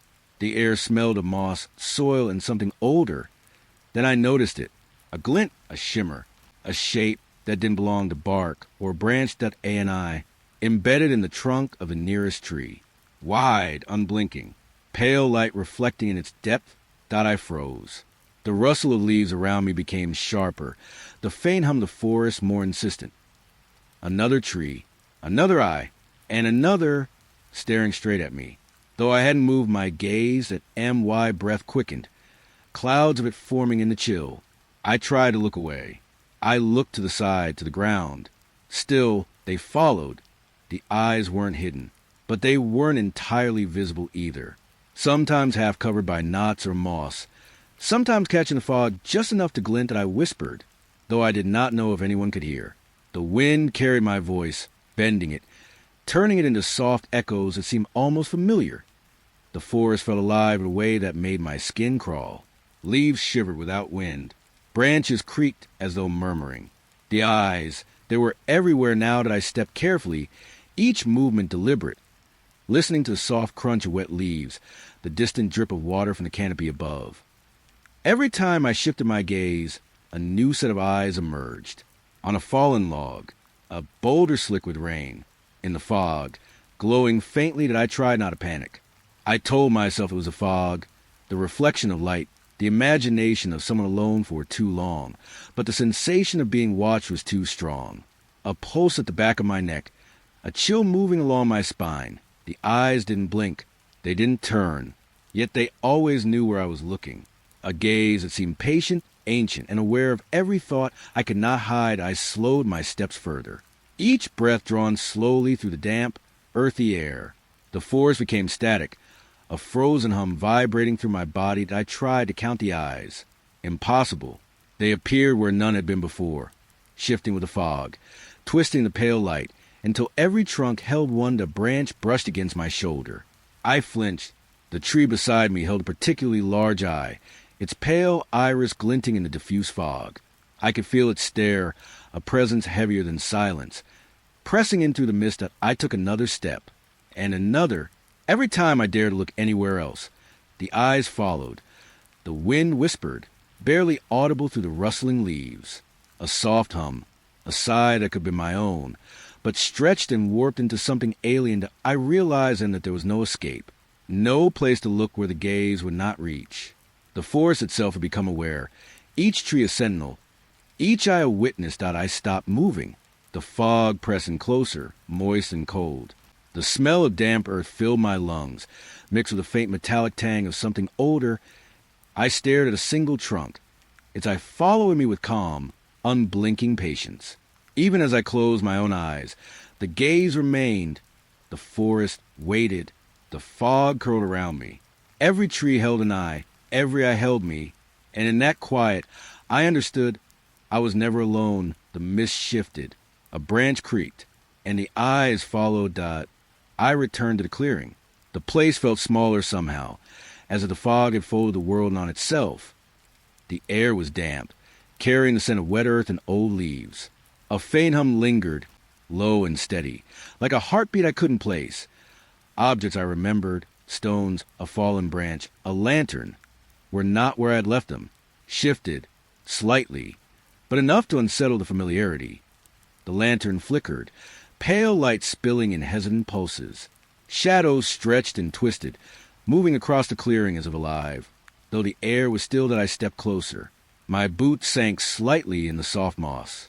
Every breath came slowly, fog curling into it, settling cold against my skin. Whispers circled, just beyond comprehension. I couldn't catch the words. They were fragments, soft and near, then drifting farther with the mist. I stopped. The silence between the whispers was heavier than any sound. It pressed, and like the fog itself, had weight. And then I understood I had never been alone. Not for a moment. Eyes, breaths, movement, all watching, always watching as stone shifted under my hand as I reached for it. The lantern's light wavered again, and the shadows seemed to lean closer. Pale shapes in the mist. I could hear the wind threading through the trees, though the leaves were still. A hum vibrating softly in my chest, matching the rhythm of my own pulse. I walked slowly, careful not to disturb anything more than necessary. Each step felt mirrored, as though the clearing itself knew my rhythm, my thoughts, my hesitation. A branch brushed my shoulder, but the air was empty. Still, the faintest impression lingered, a warmth or pressure that vanished the instant I looked away. The whispers grew slightly louder, circling closer, touching the edges of understanding without revealing themselves. A warning or a welcome. I could not tell. I stopped in the center of the clearing. The lantern flickered one last time, casting shadows that clung to corners of my vision. The fog curled around my feet. Soft and patient, I realized then, all this time, I had been moving through eyes I could not see, through hands that did not touch, through breath that brushed past and disappeared. A deep calm settled over me. Not fear, not anger, not longing, just awareness. I had been observed, watched with a patience older than my own understanding. The clearing seemed to exhale. Shadows slackened. The whispers softened to almost nothing. Like wind through distant leaves, I knelt, touching the moss. Cold, damp, and real, yet the faint warmth of presence lingered, like a memory folded into the earth itself. The lantern's light pulsed again, small and steady. I breathed slowly, letting the damp air fill my lungs. The fog shifted, gentle and unhurried. It did not conceal. It revealed the clearing as it truly was. A place held, not just by trees and stones, but by something patient, watchful, and enduring. I stood, feeling the earth beneath my feet. The hum lingered, matching my pulse. The whispers faded completely, leaving only the soft static of the forest and the faint rhythm of a presence I could no longer fear. I walked to the edge of the clearing. The fog curled around me, soft as breath. I turned once, and the objects, the lantern, the shadows, remained still. That I understood then. The clearing had always known me. It had always been patient. That I exhaled, letting the chill and damp seep in. There was nothing more to chase, nothing more to escape. I accepted it. The watching, the quiet, the patience. The fog swirled gently, whispering only in rhythm with the earth, and I finally stepped forward, alone but never truly alone. The clearing waited, as it always had, as it always would. The fog lay heavy, thick as wool, curling around the trunks of the trees. Dampness clung to my skin, cool against my cheeks. The forest seemed quieter than usual, yet alive with muted pulse. No path remained beneath my feet, just soft moss and fallen needles, an impression of movement beneath the mist. That I breathed slowly, fog swirling into my lungs. Every exhale felt loud, yet the silence of the woods swallowed it. Something waited. I could not see it, could not hear it, but I knew it was there, a stillness that was not empty. Soft rustling drifted from somewhere unseen, like leaves brushing together in a rhythm I could not follow. The air smelled of wet earth and faint smoke. Something distant, half remembered. I stepped forward, careful, deliberate. My boots sank slightly into the moss. Each step carried a hum, faint, vibrating through the soles of my feet. Shadows pooled in the fog, stretching and twisting in patterns my mind almost recognized. I felt eyes pressing from the mist, though the fog remained pale, endless, impenetrable. I paused. The silence became heavy, pressing against my chest like a weight I could not lift. A breath, soft, deliberate, brushed past my ear. I turned. Nothing but the presence lingered, patient, unblinking, waiting. The fog shifted slightly, curling higher around the trunks, sliding over my shoulders as if it were aware of my movement. I could hear faint static, a high hum weaving through the mist, intertwining with the beat of my pulse. I walked slowly, arms brushing against the damp branches. Each contact felt amplified, as if the trees themselves were conscious, sense of my intrusion. The hum rose slightly, mixing with the soft creak of distant roots, a rhythm that pressed against my ears. Against my chest, I stopped again. All around me, the forest seemed to hold its breath. Leaves shivered without wind. Shadows pooled in concentric rings. Always just out of reach, that I felt a shift in the fog. A presence moved closer, silent, its attention following the cadence of my steps. I could not see it, could not hear it, but I felt its weight dense, like water pressing against my skin. That I crouched slightly, brushing moss from a rock. The scent of wet earth was stronger here, metallic almost, and I could feel the fog pressing warmer against my hands. It moved with me, curling, pulling, patient. I whispered my own name softly, the words returning warped and stretched, echoing from the mist as if carried by unseen mouths. A cold thrill ran down my spine. An old path remained. The trees shifted subtly, rearranging themselves, or perhaps I was shifting, lost in a space that was both endless and confined. That I stood still. The presence waited, soft and immense. A breath suspended in the fog around me. I could hear faint rustling, like clothes brushing against air I could not see. I could smell the dampness of the forest, and something older, heavier, lingering beneath. I exhaled slowly, letting the fog fill my chest, letting the quiet press against me. I was alone, but the forest was not empty. It watched, silent, patient, aware. The hum faded, leaving only the subtle creak of unseen branches. I stepped forward again. The mist curled around my ankles, soft, insistent. Every step felt like sinking. Every breath shared with something I could not touch. I turned once more. Nothing. Only fog. Only the forest holding me in its hush. And I realized I was entirely alone, yet entirely observed. The fog waited with me, and I waited with it. The forest exhaled slowly. The mist swirled, soft and patient. The presence remained just beyond knowing. I did not move. I could not move. Alone, but never truly empty. The fog pressed close, and I let it. It waited, and I waited.